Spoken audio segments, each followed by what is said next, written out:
என்னாருடைய சிவனே போற்றி, என்னாட்டவர்க்கும் இறைவா போற்றி. கொஞ்சம் இன்னைக்கு கவனிப்போம். இன்னைக்கு என்ன விசேஷம்னா ஆனி மாதத்தில் பௌர்ணமி. ஆனி மாதத்தில் வரக்கூடிய பௌர்ணமி. இந்த பௌர்ணமி என்ன கிழமையில் வந்திருக்கு அப்படின்னா வியாழக்கிழமையில் வந்திருக்கு. வியாழன்னு சொன்னாவே நாம் என்னன்னு எடுத்துக்கணும்? குரு. வியாழன்னு எடுத்துட்டா குரு.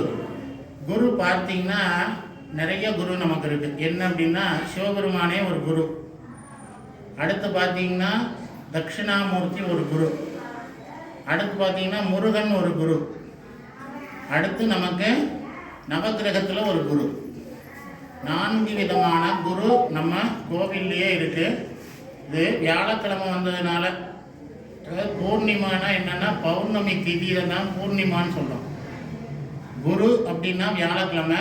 வியாழக்கிழமை வந்த ஒரு பௌர்ணமியை நம்ம என்னன்னு சொல்கிறோம் அப்படின்னா குரு பூர்ணிமா அப்படின்னு சொல்கிறோம். இந்த குரு பூர்ணிமாவில் என்ன விசேஷம் அப்படின்னா, இது வியாழக்கிழமைங்கிறது மட்டும் இல்லாமல் தட்சிணாமூர்த்திக்கு விசேஷம். அவரே சிவபெருமானோட ஒரு அம்சம்.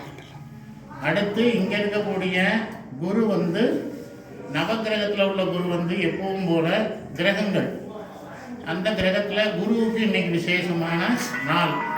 அப்புறம் முருகனுக்கு விசேஷமான நாள். இதெல்லாம் சேர்ந்து வந்ததுனால வியாழக்கிழமை ரொம்ப விசேஷமாக எடுத்து, எப்படி சனி பிரதோஷம் எடுத்துக்கிறோமோ, பிரதோஷத்தில் சனி பிரதோஷம் ரொம்ப விசேஷமானது, அது மாதிரி வியாழக்கிழமை வரக்கூடிய இந்த பௌர்ணமி விசேஷமானது அப்படிங்கிறது. சரி, அப்படி குரு பூர்ணிமாவுக்கு வந்தால் சிவபெருமான வழிபட்டால் என்ன பலன் கிடைக்கும் அப்படின்னா, நிச்சயமாக குழந்தைகளுக்கு கல்யாணம் ஆகும்.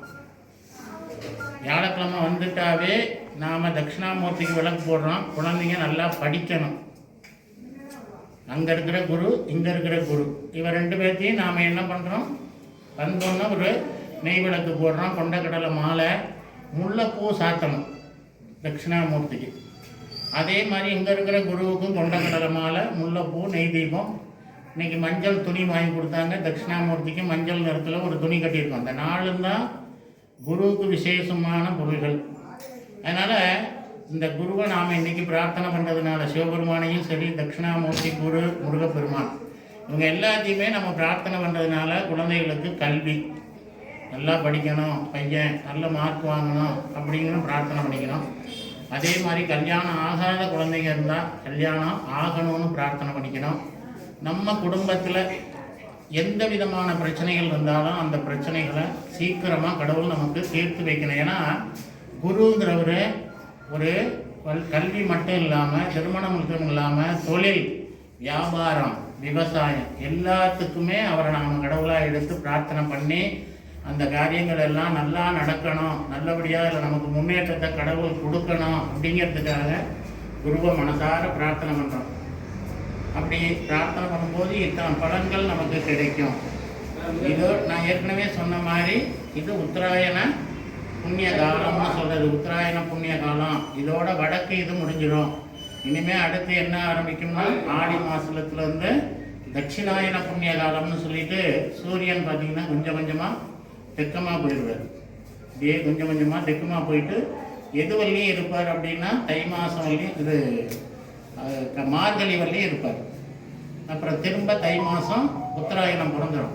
தை, மாசி, பங்குனி, சித்திரை, வைகாசி, ஆனி, 6 மாதம் உத்தராயணம், 6 மாதம் தட்சிணாயனம்.